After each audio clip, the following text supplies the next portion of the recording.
وہاں پر پاس کی، اور ہم نے یہ فیصلہ کیا کہ وقف کے حوالے سے جو بھی فیصلہ آل انڈیا مسلم پرسنل لا بورڈ لے گا ہم اس کے ساتھ ہیں انشاءاللہ۔ تو اس حوالے سے چونکہ سپریم کورٹ نے ایک فی الحال ایک عبوری ایک راحت دی ہے، اور ہم توقع رکھتے ہیں کہ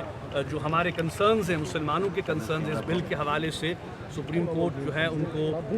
بالکل ایکسیپٹ کرے گا اور اس بل کو رد کرے گا، کیونکہ ہم پورے نہ صرف جموں کشمیر کے مسلمان بلکہ پورے ہندوستان کے مسلمان اور پوری ہندوستان کی قیادت جو ہے وہ اس بات کی قائل ہے، اس بات پر متفق ہے کہ یہ ہمارے اداروں میں، ہمارے انسٹیٹیوشنز میں کوئی مداخلت نہیں ہونی چاہیے۔ مسلمانوں کو یہ حق دیا جانا چاہیے کہ وہ اپنے ادارے خود چلائیں، جیسا کہ ہم دیکھ رہے ہیں کہ چاہے وہ ہماری ہندو برادری ہو، سکھ برادری ہو،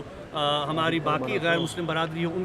کے جو ادارے ہیں وہ خود چلائیں۔ جیسے ہم نے دیکھ رہے ہیں کہ ویشنو دیوی کا ادارہ ہے تو وہاں پہ ان کی انتظامیہ خود وہ چلا رہی ہے، تو کیوں بار بار مسلمانوں کے اداروں میں آپ کو مداخلت کرنی ہے؟ تو اس حوالے سے ہم نے جو ایک متفقہ قرارداد ہے وہ بھی جو ہم نے اڈاپٹ کی تھی، اور مساجد میں بھی پڑھی گئی، خانقاہوں میں بھی پڑھی گئی۔ تو اب دیکھیے چونکہ اب یہ معاملہ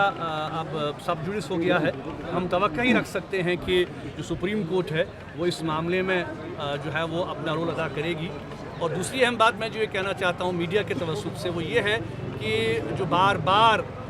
ہماری مذہبی آزادی کو سلب کیا جا رہا ہے، جامع مسجد کو جو بار بار بند رکھا جا رہا ہے، ہمیں نماز ادا نہیں کی جا رہی ہے، بعض تبلیغ پر پابندی عائد کی جا رہی ہے، تو میں یہ سمجھنے سے قاصر ہوں کہ آخر یہ عمل کیوں ہو رہا ہے، کیوں طاقت کے بل پہ ہماری آواز کو دبایا جا رہا ہے۔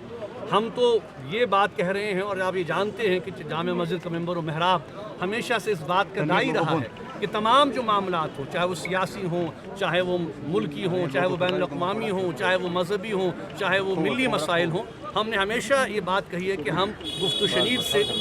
ان معاملات کو حل کرنا چاہتے ہیں۔ اس لیے ہم یہ توقع رکھتے ہیں کہ حکومت سے، اور چونکہ میں ہائی کورٹ گیا ہوں اور انشاءاللہ اسی ہفتے جو ہے وہ ایک اور سنوائی ہو رہی ہے میرے ہاؤس اریسٹ کیس کی، جو کہ جمعہ کے حوالے سے خاص کر ہے، ہم توقع رکھتے ہیں کہ ہائی کورٹ بھی اس بارے میں ریلیف دے گا اور حکومت کو یہ انسٹرکشنز دے گا کہ میرے پر جو جمعہ پر جو پابندیاں عائد کر دی جاتی ہیں واضح تبلیغ پر، ان پابندیوں کو ہٹایا